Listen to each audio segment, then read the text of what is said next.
हम कहीं घूमने जाएं और बारिश ना हो, ऐसा तो हो ही नहीं सकता है दोस्तों, ये तो बिल्कुल ही असंभव है। और यहाँ पे देखो जैसे ही बारिश रुकी हम भाग गए जल्दी जल्दी ऑटो की तरफ। और गोलू ने पहली बार गॉगल्स, तो उससे भी बहुत मज़े आ रहे थे, उसको सब पीला पीला दिख रहा था तो इसलिए वो शांत हो रहा था। बाहर की चीज़ें भी उसे पीली पीली दिख रही होंगी इसलिए। फिर उसके बाद थोड़ी देर बाद हम पहुँच गए थे मेट्रो स्टेशन। और मेट्रो स्टेशन में मेरे को मिला है 50 का पुराने वाला नोट, मतलब बहुत टाइम बाद मेरे हाथ में आया था तो इसलिए मैं बहुत खुश हो गई थी। फिर उसके बाद मेट्रो में ये सब लड़कियों को देख के ऐसे हंसने लग जाता है, उनसे बातें करने लग जाता है। और उसने एकदम से ना एक सोते हुए भैया को छेड़ी, तो मेरे को लगा था कि ये गुस्सा करेंगे, बट ये सो रखे थे फिर भी इन्होंने कितनी प्यार से पोलाइटली हंस के उसको रिप्लाई दिया, तो मैं बहुत खुश हो गई। फिर हम जाएँ और हमें भूख ना लगे रास्ते में, ऐसा तो कभी हो ही नहीं सकता, तो इसलिए हम अपना पेट भरने के लिए आ गए थे बर्गर मॉन्क। यहाँ के बर्गर तो मेरे फेवरेट हो चुके हैं बर्गर किंग के बाद।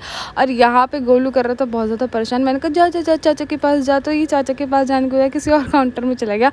और जैसे ही मेरा बर्गर आया ना दोस्तों, इसको देखो, ये बिल्कुल ही मुँह लगा के उसमें बैठ गया कि नहीं अब मम्मी को नहीं दूंगा मैं, अब तो मैं ही खाऊंगा उसे। और जैसे ही आलू की टिक्की है वैसे इसने छोड़ दिया।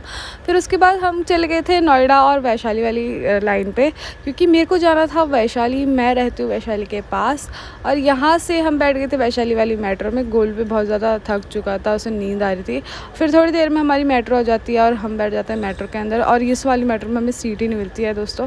फिर उसके बाद धीरू करता है हमसे बाय बाय और मम्मी आ जाती है मेरे को लेने के लिए। तो हमारे में ऐसे खिचड़ी वगैरह फेंकते हैं, तो मम्मी बोल रही चल तू घर को जा और पीछे मत देखियो, मैं तब तक फेंक के आती हूँ। फिर उसके बाद जैसी मम्मी आई तो मम्मी ने बोला कि आ जा, मैं ले जाती हूँ तेरे को अब घर में। और जैसे ही ओरियो ने देखा मेरे को, ओरियो तो इतना ज़्यादा एक्साइटेड हो गया दोस्तों कि क्या ही होता है, मेरे को बिल्कुल छोड़ ही नहीं रहा था, सारा थूक थूक कर दिया था, इतना ज़्यादा खुश हो गया था ये।